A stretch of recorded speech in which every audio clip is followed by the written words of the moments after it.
The psychology of Karens, understanding and handling difficult clients. There we go. So I think we're connecting. So we should be connected right now. Woohoo! Yeah, here we are. I am Karen. I mean, I'm caring about this Karen thing. Karen, are you Karen? I'm Karen. My What's gosh. what's the Let's sharing about Karen. what's the guy's name for that? Ken? I don't think it's Ken. Maybe.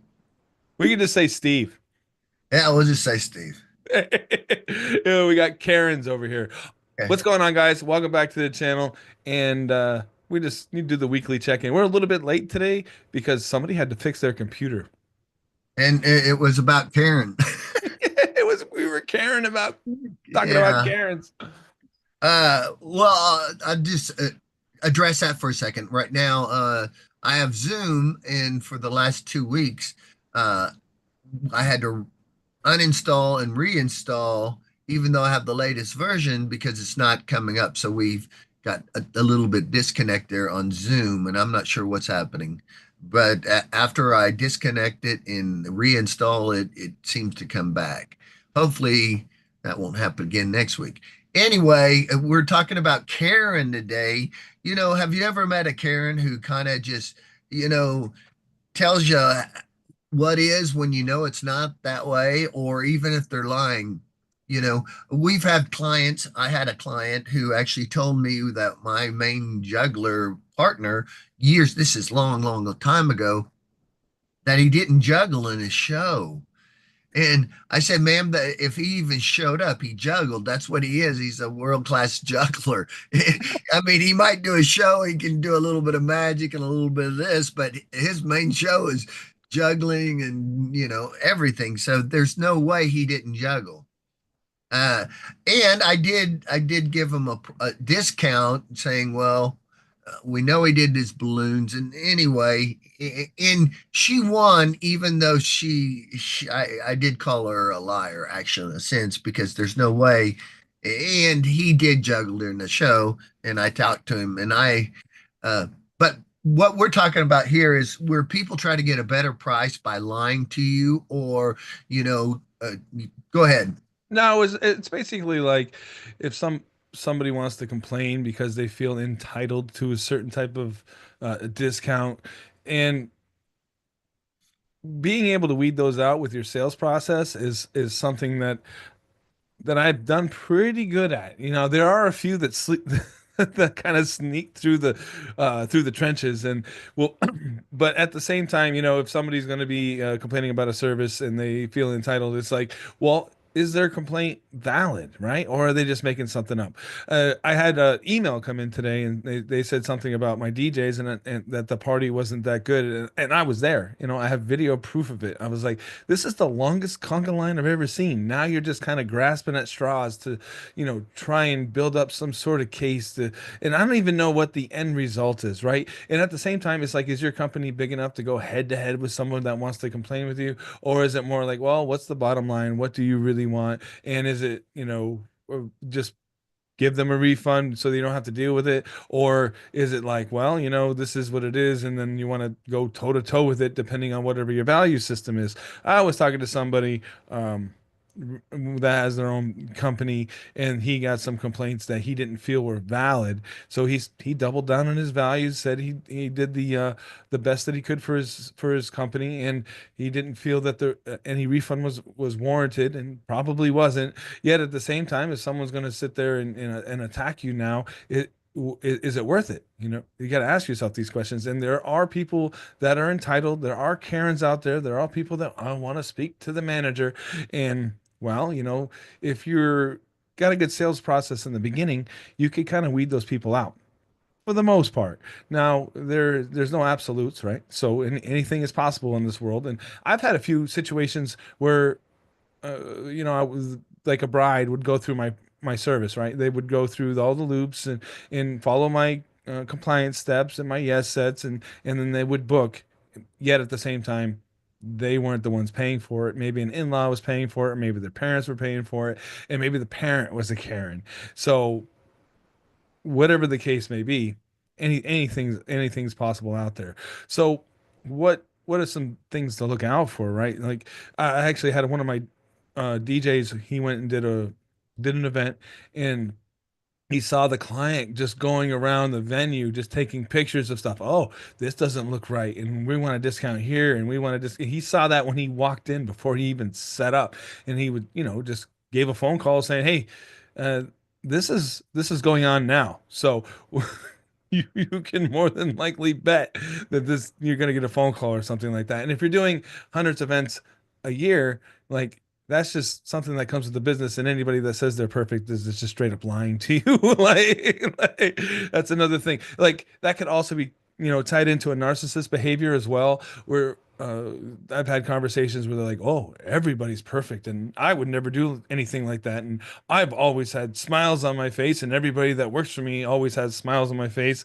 And yet, anybody that uses always or never or it's just a way to it just sounds good when they're saying it, right? Like they're just trying to build up a case, and then it becomes the whole, well, if I'm going to send a complaint, how many complaints can I pack into my package before I send off an email or something like that? And then that's when the gaslighting comes in, where I got an email recently, and they're like, "Oh yeah, the DJ didn't keep the party rocking," and I was like, the DJ had 45 minutes after the awards, and full dance for the whole 45 minutes he was on.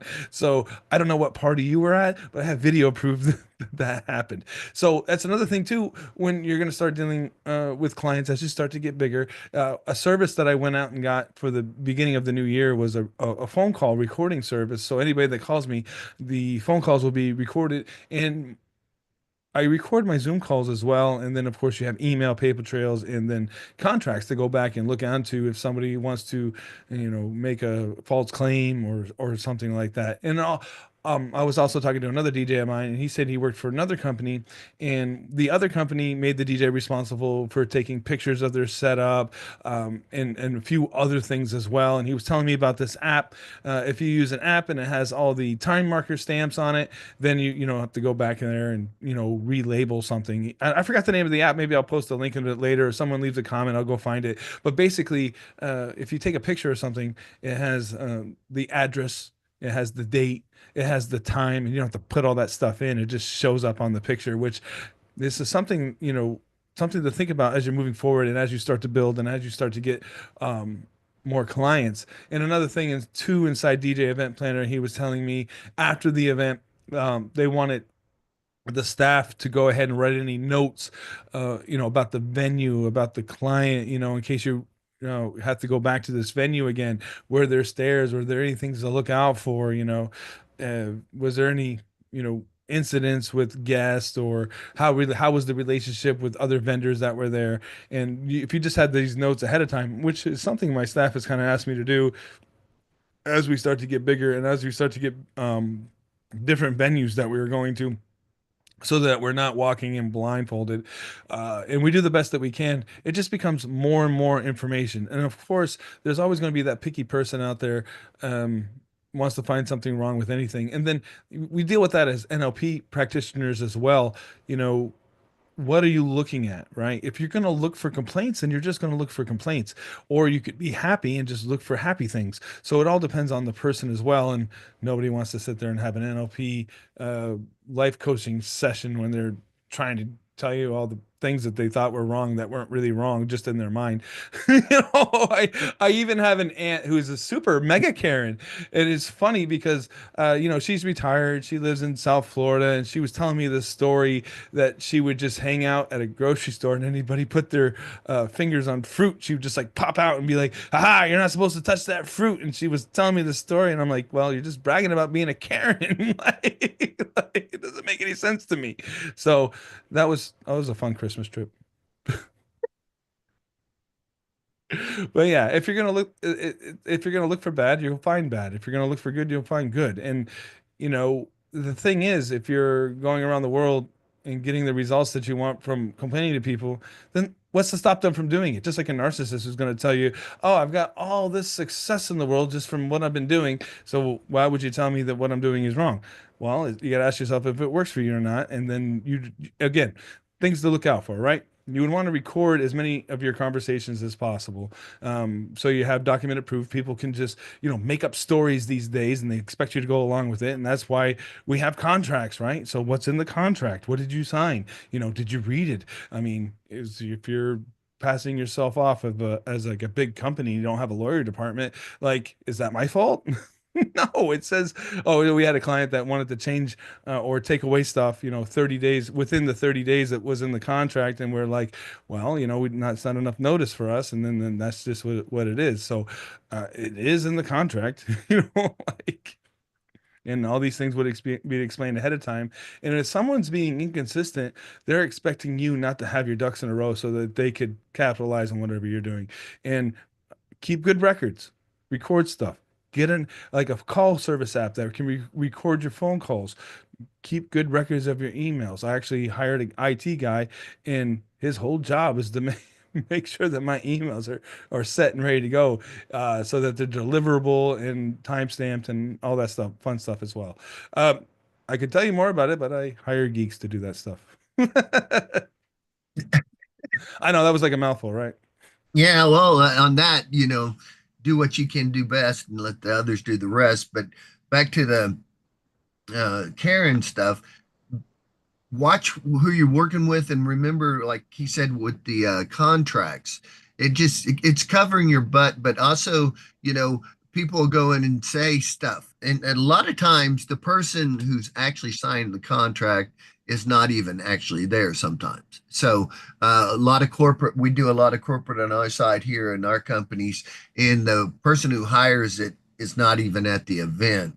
And so you need to know what that contract says. So especially for your entertainers. So Scott does this too. He was talking about today that the contract in what the client wants now, they just changed it, is not the same thing. And what we say is usually we're going to go by the contract.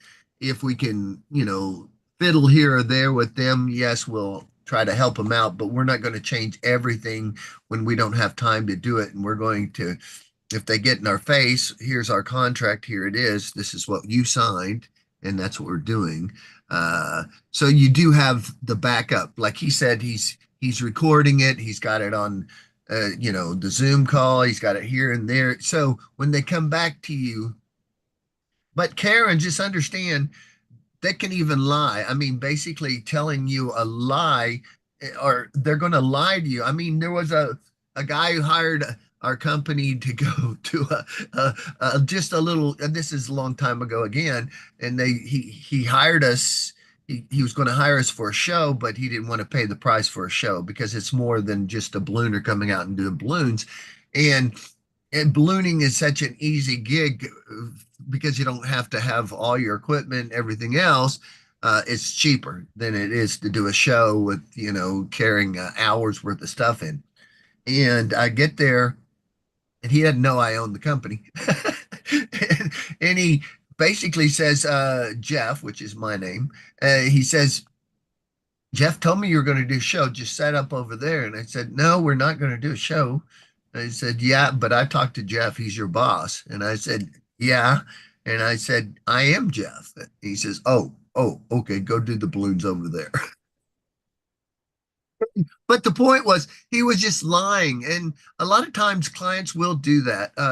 Or Karens who actually believe themselves to be better than you. And they can say whatever they are, whatever, because they believe they're better than you. So stand your ground, be who you are, be good, and don't be a Karen. It goes back to the narcissist gaslighting thing. Just because somebody says something, it doesn't mean it's true unless you start accepting it as part of your personality. And the same thing's going to go for someone who's sending complaints that don't make any sense. And at the same time, they don't make any sense, but you're not going to sit there and have confrontation with them, right? So you would just say, I understand this is what you're saying from your limited knowledge. Let me explain more things on my side, right? Because if somebody has a peanut head, there's nothing you can do to like explain it to so they're educated enough to even have a regular conversation. And I don't even mean peanut head is like small, like they're just narrow-minded view, right? So it's like you're not going to be able to break that if their whole point is to like get at you. So you just kind of have to just explain your side of the story, do the best that you can. If walking away is walking away, and then you just kind of take it from there. So somebody who doesn't have a lot of confidence would crumble under somebody saying something to you, right? But if you know you did everything in your best intentions, right? It's another thing too. What are the intentions here?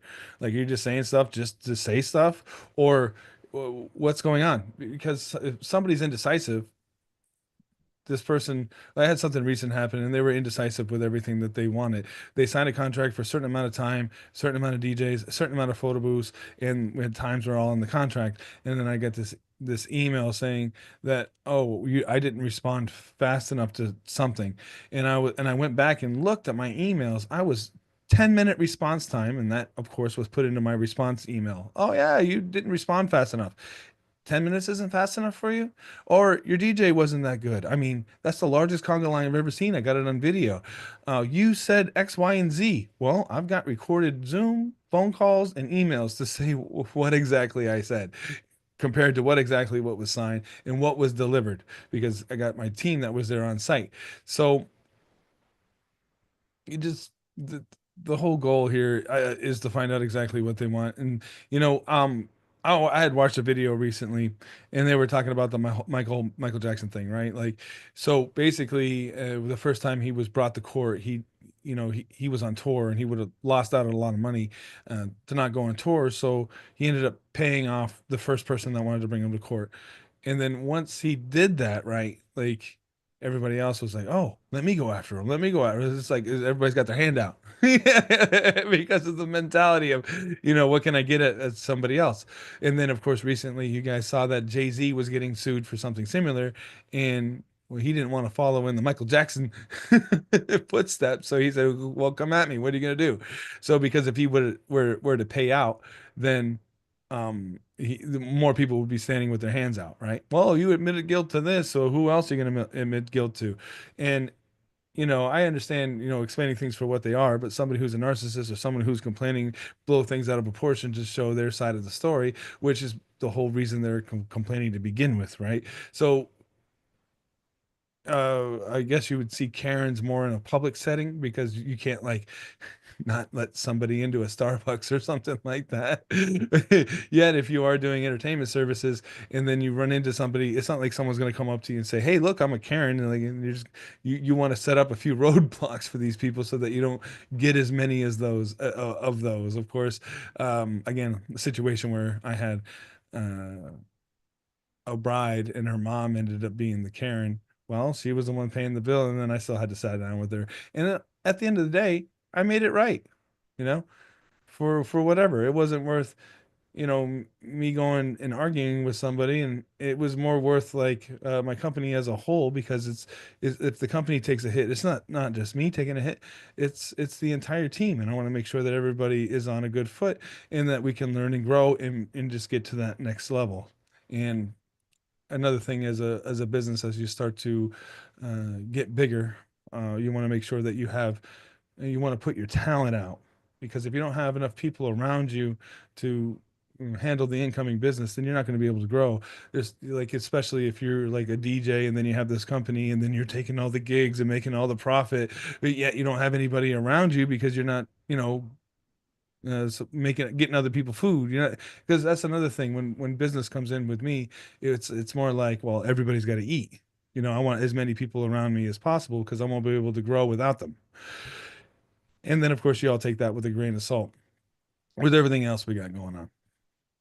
Well, let's just throw in this emotional intelligence that we hit on, I think, last week just a little bit, is understanding. So this is really why we're bringing the Karen thing up, is to understand, you know, when is it, when do you fight, when do you not?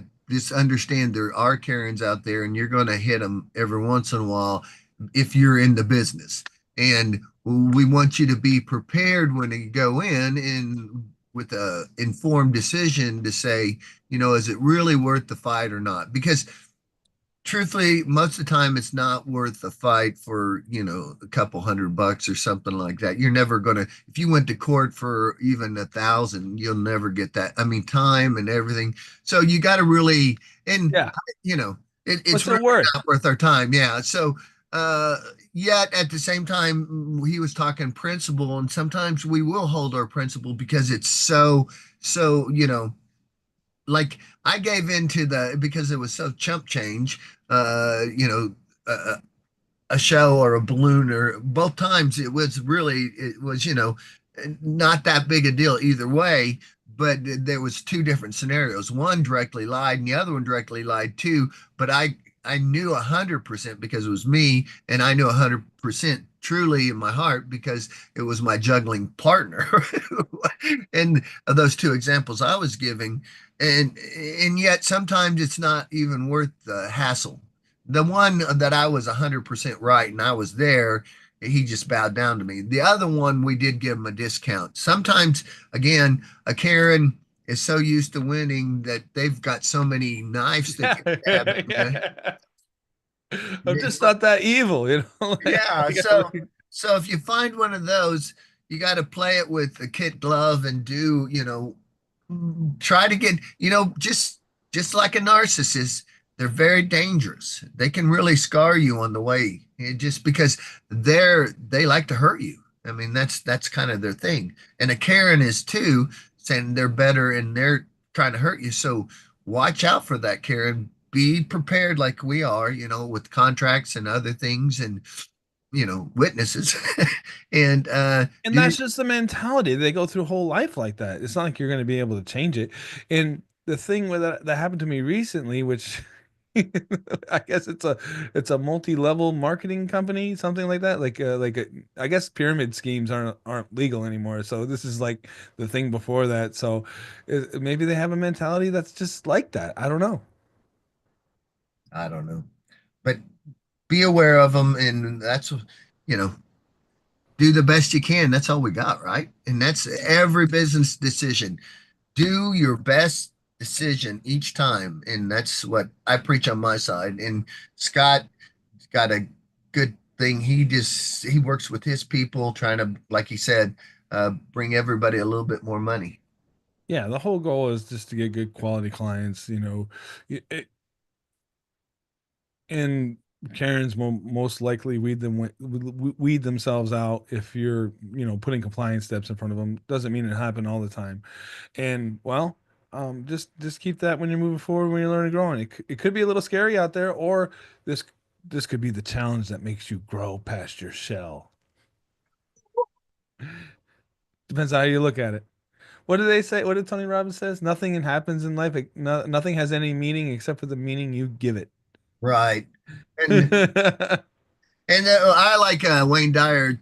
Change the way you look at things, and the things you look at change. You can reframe almost anything in life to a positive, and that's your choice. It is a choice. And just to go back, because I'm the happiness coach, is basically you can choose to be happy. You don't have to.